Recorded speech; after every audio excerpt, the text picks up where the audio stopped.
রাধে রাধে বন্ধুরা, সবাই কেমন আছেন? আশা করছি খুব ভালো আছেন এবং সুস্থও আছেন। চলে এসেছি আরও একটি নতুন ভিডিও নিয়ে।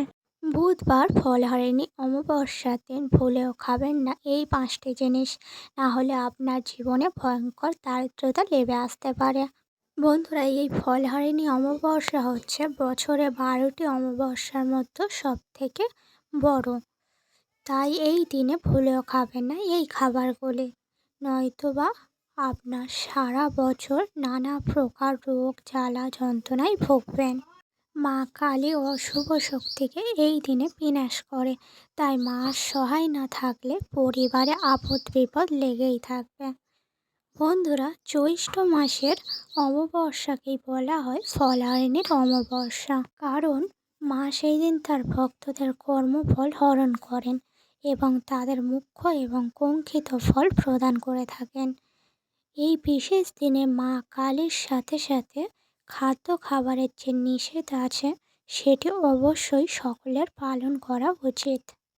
সনাতন ধর্মে খাদ্য খাবার গ্রহণ করার নিয়মবিধি আছে, প্রত্যেকের সেটা মেনে চলা উচিত। প্রত্যেক মাসের অমাবস্যা এবং পূর্ণিমা এবং একাদশীর দিন বিশেষ বিশেষ কিছু খাবার আছে যেগুলি গ্রহণ করলে শরীর কিন্তু সাথ দেয় না এবং তার ফলে দেখবেন সারা বছর রোগ জ্বালা যন্ত্রণায় লেগেই থাকে। আর এই যে ফলহারিণী অমাবস্যার বছরের সব থেকে আলাদা, কারণ এই অমাবস্যার তিথিতে মা অবশ্যই তার ভক্তদের সাড়া দেয়। চলুন বন্ধুরা, আসা যাক মূল পর্বে। প্রথমে আপনাদের জানিয়ে দিই, এই বছর ফলহারিণী অমাবস্যা পড়েছে বাংলা ক্যালেন্ডারে 22শে জ্যৈষ্ঠ 1431, আর ইংরাজিতে 5ই জুন 2024 বুধবার। অমাবস্যার তিথি পড়েছে বুধবার রাত্রে 7টা 15 থেকে থাকবে বৃহস্পতিবার দিন বিকেল 5টা 53 পর্যন্ত। এবার আসছে উপবাস আপনারা কবে পালন করবেন। বন্ধুরা, পঞ্জিকা অনুসারে কালী পুজোর যেই পুজোটা হয় সেটি হয় বুধবার রাত্রিবেলা, কারণ অমাবস্যার পুজো বেশিরভাগ ক্ষেত্রে রাত্রির বেলা মন্দিরে হয়ে থাকে। কিন্তু অমাবস্যার যে ব্রত উপবাস আপনারা পালন করবেন এবং খাদ্য খাবারের নিয়মবিধি পালন করবেন সেটি বৃহস্পতিবারও কিন্তু পালন করতে পারেন। এবং যদি আপনাদের মনস্কামনা করেন মা কালীর কাছে আপনার মনস্কামনা করার জন্য, আপনি বুধবার সারাদিনও উপবাস করে রাখতে পারেন এবং সন্ধ্যাবেলায় কোনো কালী মন্দিরে গিয়ে মায়ের উদ্দেশ্যে ফল উৎসর্গ করতে পারেন এবং আপনাদের মনস্কামনা জানাবেন।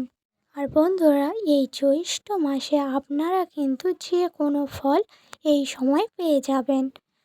আর বন্ধুরা, মা কালীকে যে সকল ফল উৎসর্গ করবেন তা কিন্তু আপনারা 1 বছর তা গ্রহণ করতে পারবেন না। এবার চলে আসি মূল পর্বে। আপনারা এই অমাবস্যা তিথিতে কী কী খাবার গ্রহণ করবেন না। প্রথমেই বলি বন্ধুরা, মা কালীকে যে সকল ফল উৎসর্গ করবেন এই ফলহারিণী অমাবস্যার তিথিতে, সেই সকল ফল কিন্তু আপনারা একদমই গ্রহণ করবেন না। 2 নম্বর হচ্ছে বন্ধুরা, এই দিনে এই অমাবস্যার তিথিতে কিন্তু পোড়া জাতীয় বা বাসি খাবার একদমইও খাবেন না বা গ্রহণ করবেন না। এই দিনে চেষ্টা করবেন নিরামিষ খাবার গ্রহণ করার। ভুলেও কিন্তু এই দিনে আমিষ জাতীয় খাবার ভুল করেও খাবেন না আপনারা। 3 নম্বর হচ্ছে এই দিনে কিন্তু ভুলেও মাছ মাংস ডিম পেঁয়াজ রসুন এই অমাবস্যার দিনে একদমই মুখে তুলবেন না। এতে কিন্তু আপনাদের বাড়ির দারিদ্রতা দুর্ভাগ্য পিছু ছাড়বে না। নম্বর 4, এবার আসি বন্ধুরা, এই দিনে লুচি পরোটা রুটি এই অমাবস্যা এবং পূর্ণিমার তিথিতে অনেকেই খেয়ে থাকেন, কিন্তু বন্ধুরা সেগুলো যেন পোড়া বা বাসি যেন না হয়ে থাকে। নম্বর 5, বন্ধুরা এই ফলহারিণী অমাবস্যাতে অবশ্যই করে বাড়ির খাবার খাওয়ার চেষ্টা করবেন। বাইরের খাবার একদমইও খাবেন না, কারণ বন্ধুরা বাইরের খাবারে কিন্তু আমিষ জাতীয় জিনিস থাকতে পারে। এই জন্য এই অমাবস্যা তিথিতে বাড়িতে খাবার খাওয়ার চেষ্টা করবেন।